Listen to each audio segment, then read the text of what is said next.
The Bowser. People are hurting at the Bowser because it costs so much to fill your car. I know you called on the Treasurer and the Prime Minister to cut the excise. They haven't done it. Well, their budget's coming up in less than 2 weeks. They have been very clear that the cost of living is important at the federal level as it is at the state level. Well, they've already announced that they're increasing the pension in South Australia by a record amount, certainly the highest in about a decade, which is absolutely welcome. But Kieran, can I say, since coming to government, we've had a massive focus on lowering the costs for every single family and business. We've had small business reduction in costs of around $7,500 per year.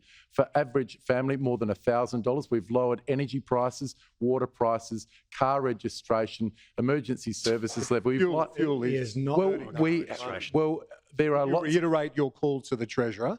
Absolutely. And we've also just announced that our trial in terms of our real-time fuel pricing scheme will go permanent. We know that this is delivering lower prices for people at the Bowsers, and instead of having a further year of trial, we're now making that permanent. But we're also doing things like giving a discount on public school fees for the next 2 years. We're also increasing the sports vouchers to $200 for all reception to Year 9 students, because we know that families are doing it tough, not just with fuel prices, but also with the spectre of potential increases to interest rates. And that's why it's so important to have a government that can deliver economically so that we can remain focused on cost of living. Opposition Leader.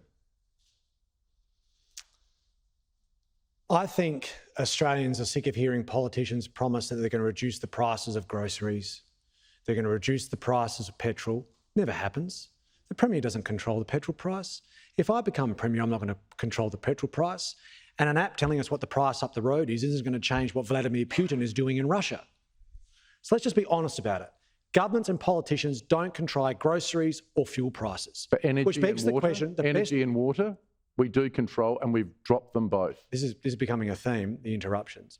So the way we address cost of living that actually makes a difference is to improve people's incomes. That's the way we address cost of living, not empty, hollow promises talking about reducing prices. And that's what my policy does. Now, for people on fixed incomes and low incomes like pensioners, we've got a policy to do that. We've announced the other week, on the same day the Premier said he's writing a letter to Josh Frydenberg, I announced a policy to increase the value or the amount that will be provided to concession card holders, doubling it as a once-off in recognition that people on fixed incomes and pensions are being particularly hurt. But the long-term solution to changing the equation of cost of living is to invest in education, training and skills so your incomes keep pace with the price of inflation. It's the hard answer. It's the most difficult to deliver, but it's the only thing that stands the test of time. Thank you.